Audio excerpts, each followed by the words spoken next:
Parliament లో ప్రవేశపెట్టబోయే works board బిల్లుకు చంద్రబాబు నాయుడు నితీష్ కుమార్ మద్దతు ఇవ్వాలని గోషామహల్ ఎమ్మెల్యే రాజాసింగ్ కోరారు.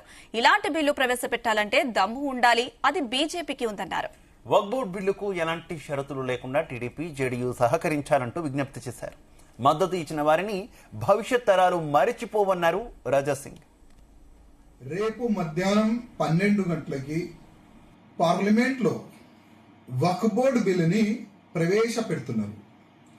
నేను టీడీపీ పార్టీ ముఖ్యమంత్రి చంద్రబాబు నాయుడు గాని, అదేవిధంగా జేడీయూ ముఖ్యమంత్రి నితీష్ కుమార్కి గాని, ఇద్దరు ముఖ్యమంత్రి గారికి మరీ రిక్వెస్ట్ చేస్తున్నా, ఇట్లాంటి బిల్లు ప్రవేశపెట్టాలంటే దమ్ముండాలి.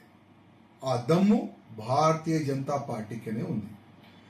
లేకపోతే ఇవాళ మనం చూస్తున్నాం, వక్ఫ్ బోర్డు పేరు పైన రైతులు భూమి కానీ, గుళ్ళు భూమి కానీ, ఎంతో మంది పేద ప్రజల భూమి కానీ వక్ఫ్ బోర్డు నోటీస్ పంపించాలి, కబ్జా చేయాలి.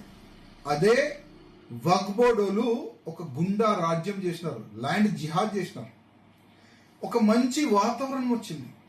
వక్ఫ్ బోర్డుకే ఇవ్వాలనే మనం ఆపొచ్చు.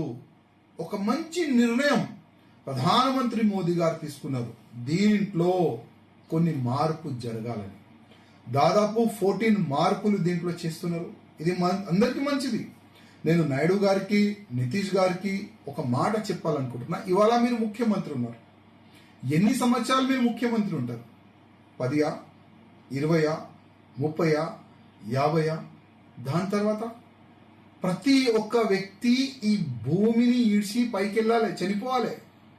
ఎవరు కూడా ఉండరు ఈ భూమి పైన. కానీ వచ్చే మన పిల్లలు, మన ఫ్యూచర్ మనకు యాద్ చేయాలి. అరే మా పెద్దోళ్ళు వక్ఫ్ బోర్డు ఒక బిల్లు ఉండే, దానికి ప్రవేశపెట్టని